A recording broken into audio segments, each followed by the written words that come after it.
Hey, good evening, everybody. Welcome to Tim Travels. It's your host, Terry. Tim's still on vacation. Um, so, Beatrice and I are stopped for the evening in Skyler, Nebraska. And Skyler, I believe, is the county seat of Colfax County, Nebraska. But it's definitely in Colfax County. So I'll come back to that Skyler, Nebraska, and Colfax County in a minute. But I did want to just mention, last night we were in Iowa, in Davenport. And as many of you probably know, there was a storm that kind of rolled through Iowa, eastern Iowa, into Illinois, and it's out on the west coast, or excuse me, out on the east coast by now. And I stopped it. When I stopped, it was raining. It was just above freezing, but it was raining. And then the rain turned to snow about, I guess around 6 or 7 last night. So we got up not too early this morning, got a shower, got on the road after daylight, fueled up, filled my tanks, and headed west on I-80. And man, there were a lot. At first, I just saw some cars, minivans in the median, in the ditch. But then as we got a little bit farther west, you guys all know where Iowa 80 is, so west of there, man, there were a lot of semis in the median, in the ditch. If you're expecting a package from UPS, hopefully it wasn't on 2 of the trailers that I saw today that were not going anywhere. And what struck me was this was not, at least in Iowa, at least for Iowa, not a big storm. But any snowstorm is treacherous. And how treacherous was it? Well, the Iowa DOT really does a great job on their roads. I never have any issues. They get out there, they get stuff done. They're good at plowing. They work hard. Those guys work hard. Gals and guys work hard. But just to give you an idea, there was a snow plow in the median also. Now, there was a semi just a few yards away from it. So I don't know if they were, if they were mixed up together. If they were, I don't know what happened. It's not unprecedented that a semi is taking out a snowplow. So, I guess my message on this is simple. I stopped for a total of 15 hours. I could have driven another hour or so and it would have been rain and I still could have gotten off the road. And I could have left probably another hour and a half earlier if I wanted to without any worries, because I-80 itself was in most spots pretty dry. There wasn't even a lot of road spray. And the message here is simple. I didn't have to take a 34. I wasn't stranded at some, somewhere out in the middle of nowhere. I just stopped at Love's. If no one has a load that's that important. If your load was that important, it would be on a plane. So there are a whole bunch of people that are having a bad weekend because they just didn't want to get off the road for just a little while, like for a 10-hour break basically, and let the road crews do their jobs. So I just share that with you. Hopefully that saves somebody from making a call to their safety department saying they're in a ditch. And one of the trucks was, I think it's Southern Refrigerated Transport, which I believe is affiliated with Covenant, maybe. They were like way down an embankment on their side, right as you get into Iowa City. I don't even know what happened there, but that was not cool. I hope the driver's okay. Anyway, so getting back to our travel log. So Skyler, Nebraska in Colfax County. So it turns out that Skyler and Colfax County are named after one person, whose name was, interestingly, Skyler Colfax. Skyler Colfax was, he's one of only two people to ever have been both the Speaker of the U.S. House and a vice president. He was a Republican. In fact, he was one of the founders of the Republican Party, and because he had been a Whig in the 1850s. And Colfax was an abolitionist, and he was a congressman. He was born, well, he was a congressman from Indiana, but he was an abolitionist. He had been born in New York City, in Manhattan, and made his way out to Indiana, represented Indiana in Congress, and became the Speaker of the House. He then joined the Republican ticket for the 1868 election. And as you recall, in 1864, Abraham Lincoln had been reelected, and Andrew Johnson from Tennessee was his vice president. Johnson ascends to the presidency when Lincoln is assassinated. Johnson's impeached. He goes down in history as one of the worst presidents ever. And so Ulysses S. Grant, born in Ohio, lived in Illinois, Galena, before the war. He becomes the Republican nominee, and Colfax joins the ticket as the vice presidential candidate. And really back then, the vice president literally was a nothing job, and I'll explain how nothing it was. But anyway, he joins the ticket. They handily beat the Democrats, and Grant becomes president. Colfax was so not busy being the vice president and even the president of the Senate that he would write newspaper articles, or probably closer to opinion pieces, for newspapers around the country, and he also lectured. So he had a gig getting paid to lecture.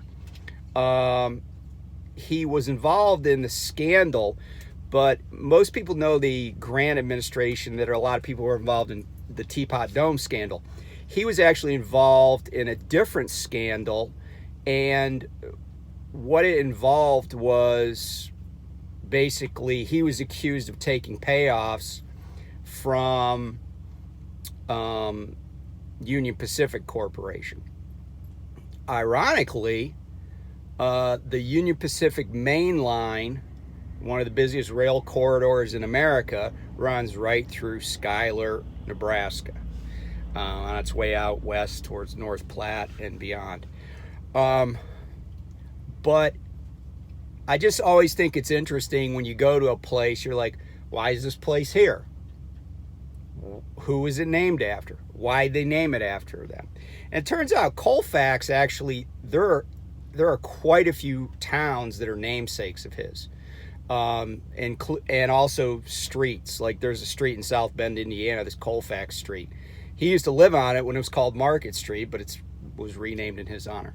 So anyway, interesting little information about how this town and county got its name. But anyway, and one last tidbit. So Colfax, town and county in Nebraska named after him. He was congressman from Indiana. He actually died of a heart attack in the train station in Mankato, Minnesota, when he was 61 years old, en route to a speaking engagement in Iowa.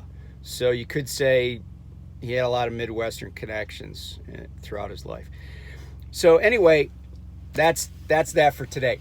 The other thing that I wanted to talk about was, and I want to give props to Lyle from No Hippie Trucking and Transportation. The other day, he had a piece on his channel about driver fatigue and getting rest and everything.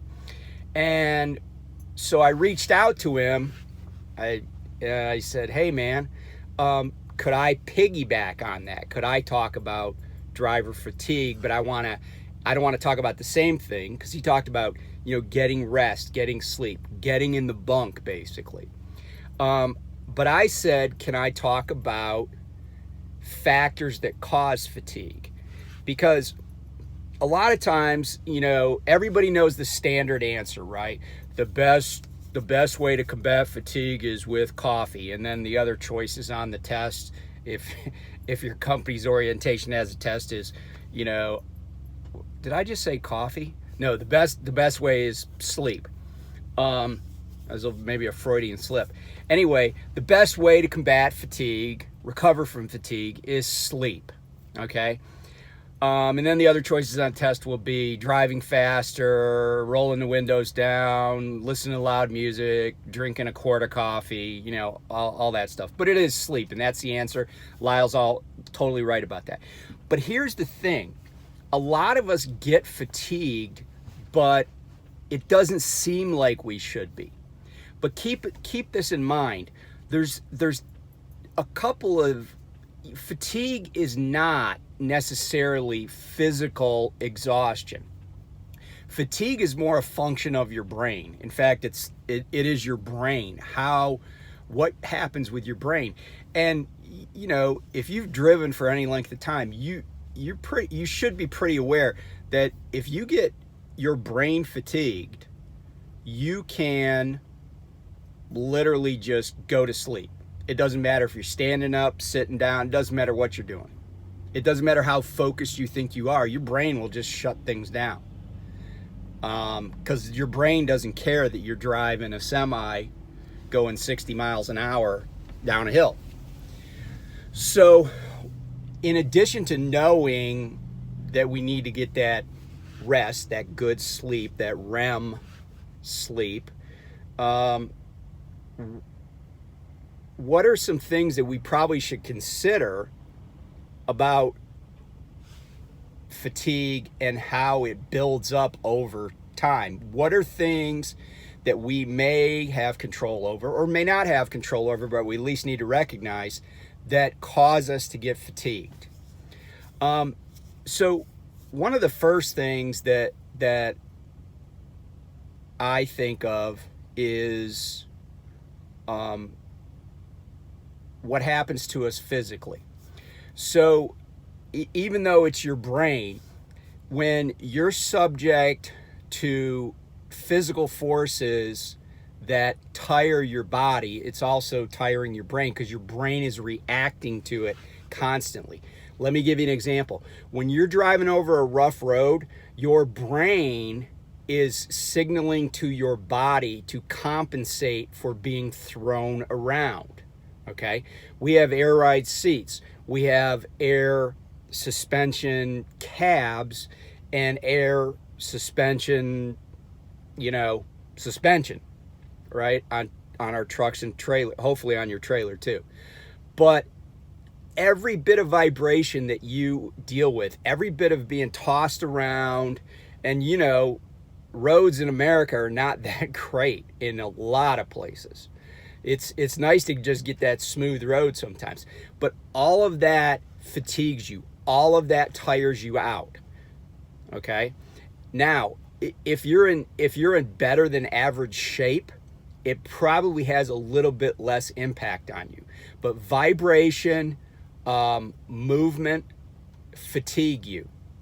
It wears you out because your brain is working in addition to all the things that your brain is doing, your peripheral vision, looking at your mirrors, paying attention to your speed, constantly monitoring what you are physically doing, monitoring other vehicles, all the things that we do subconsciously just to safely drive.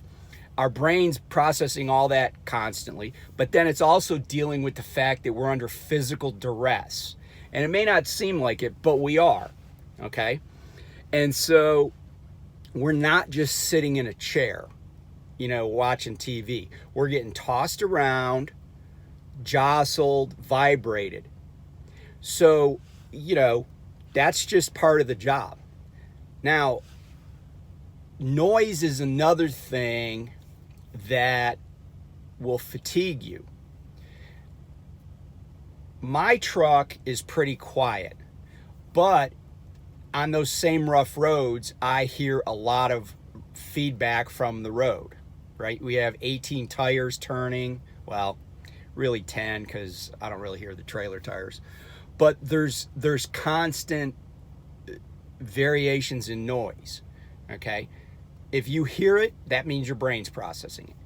If you're one of those guys, you ever driving down the road, and I don't want to offend anybody, you're driving down the road and you hear a truck, but it's not yours. Now you're in a semi and you hear another vehicle, but it's not yours. And it's like, it's still behind your trailer, right? That's some dude with straight pipes, you know, big loud muffler, you know, non-muffled exhaust system. That guy is experiencing tons of noise more than you are. I mean, you hear him coming up. It's like a motorcycle. It's like a Harley, but that's constant. Now, I've parked next to people who they have a reefer going and their truck idles all night long. I don't know how they afford the fuel bills, but their truck idles all night long and it's loud as crap. I mean, that fatigues them. It wears them out, okay? It cannot be conducive to getting great sleep. I mean, your body kind of gets used to that. Like, I know I got used to constant noise when I was in the Navy, but it's not great for you. So those are fatigue causing things. Other fatigue causing things, being too hot, too cold, so temperature control. You know, keeping yourself comfortable physically is important. Other things that fatigue you are driving in heavy traffic. Why? Because your brain's working harder. Contrast driving across South Dakota on I-90 with driving through the south part of Chicago and northern Indiana on 8094. I call that section of freeway the Indiana 500, okay? There's at a minimum, 4 lanes, often 5 or 6 lanes, and depending when you go through there, it's wall-to-wall traffic, and it's like just rivers of semis going through there. You're going to be mirror to mirror on roads that aren't that great either. You're going to get jostled around, and there's some really huge speed bumps going through there. But that's stressful, right? Anything that's stressful is going to fatigue you too, right? And I'm not saying it's stressful like you're scared or you're having this huge adrenaline rush, but you are processing tons of information every second.